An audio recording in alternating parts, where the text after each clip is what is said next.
Good evening, listeners. Good evening, clients. Greetings from Horizon Properties team, the real property merchants.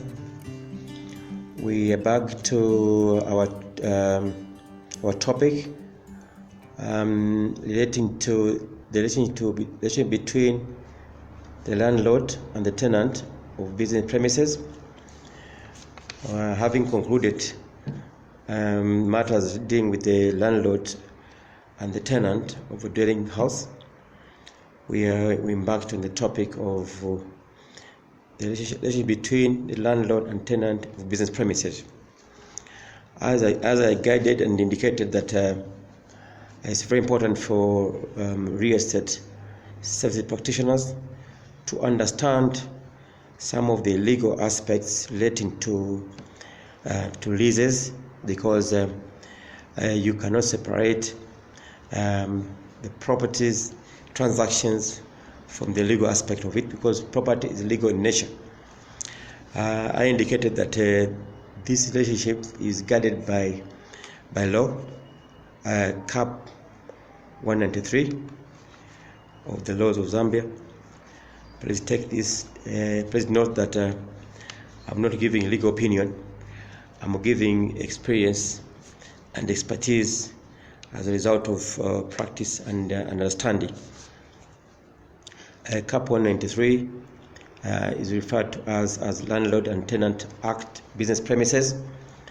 The objective of this act is to provide the security of tenure for tenants occupying property for businesses, professional and certain other purposes to enable tenants to obtain new tenancies in certain cases, and to provide for matters connected therewith and incidental thereto. Because last Tuesday we discussed a number of issues relating to this relationship, and I took you through some of the pertinent issues that you should look out in a lease agreement. I also indicated that lease agreements for business premises, they are more detailed than those of dwelling houses. I got a few questions to answer relating to this relationship between landlord and tenant of business premises. Question number one: how much time is needed to be notified as a tenant by the landlord for termination? Question number two: what are the justifiable reasons for termination? Because some landlords just wake up and order tenants to give vacant possession. Is subletting acceptable if you are renting a shop or an office? Question number four: I have a dispute with my landlord in court, and you are still occupying the shop.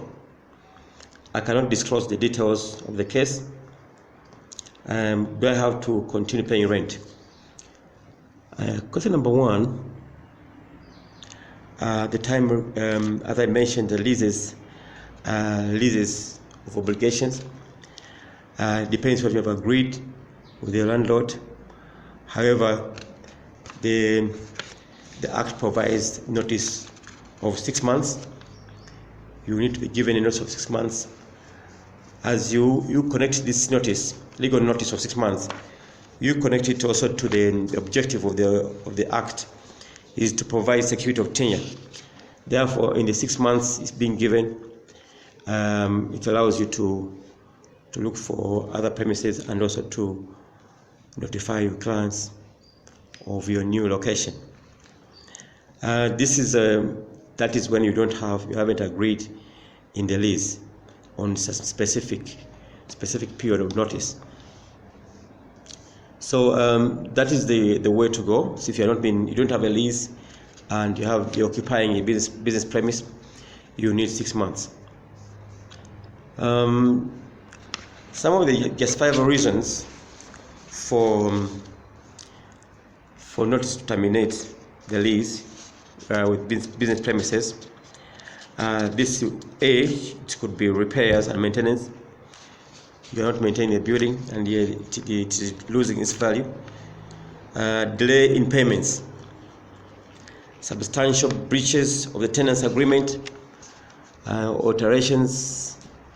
If you have got alternative alterations of the accommodation, sale of property. If the landlord is going to sell the property, you can be notified for termination. If there's demolition or reconstruction, the lease may be terminated. So those are some of the reasons where your lease may be terminated when you're occupying a shop or an office or warehouse. Is subletting, question number 3, is subletting acceptable? Subletting is acceptable with the justification, with the notification to the tenant, to the landlord. However, there will be conditions, requirements for the landlord to know the people you are subletting to and the conditions, how much you are getting, and whether the people you are subletting to, they are actually operating from that shop. So there are conditions within which you may be allowed to sublet. But this is with the notice to the landlord. The landlord will request for information relating to the subtenants. However, if you are making more money, the subletting is, you are getting more money than the principal is, the landlord may object.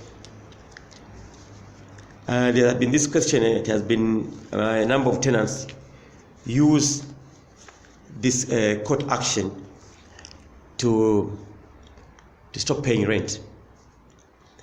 However, be notified that when you have a matter in court with the landlord, you continue to pay rent until the matter is disposed of. What also the information I want to deliver to you, that when you are occupying business premises, the landlord must have justifiable reason why they should not renew your lease. In an event that there's no justifiable reason, you could get a lease through court, and because it's very important that a business remains stable, and therefore there must be a justifiable reason why your lease is not renewed. So therefore, you may get a lease from court, and you may get oppose. Between 2 months, you have to notify your landlord 2 months before the end of your lease. Certainly is known that 2 months that I will oppose the termination, and therefore it means if you are going to oppose the termination, it means it's a court action. So you continue to be in the premises as you wait for the outcome of the court action. And in an event that you are awarded a lease through court, the lease, if the terms are coming from the court, they will be reasonable, and to both sides, the tenant and the landlord. And next week we'll continue. I will try to guide you how you are able to reasonably negotiate for a lease, for a commercial lease, and you should understand how you should negotiate for a lease.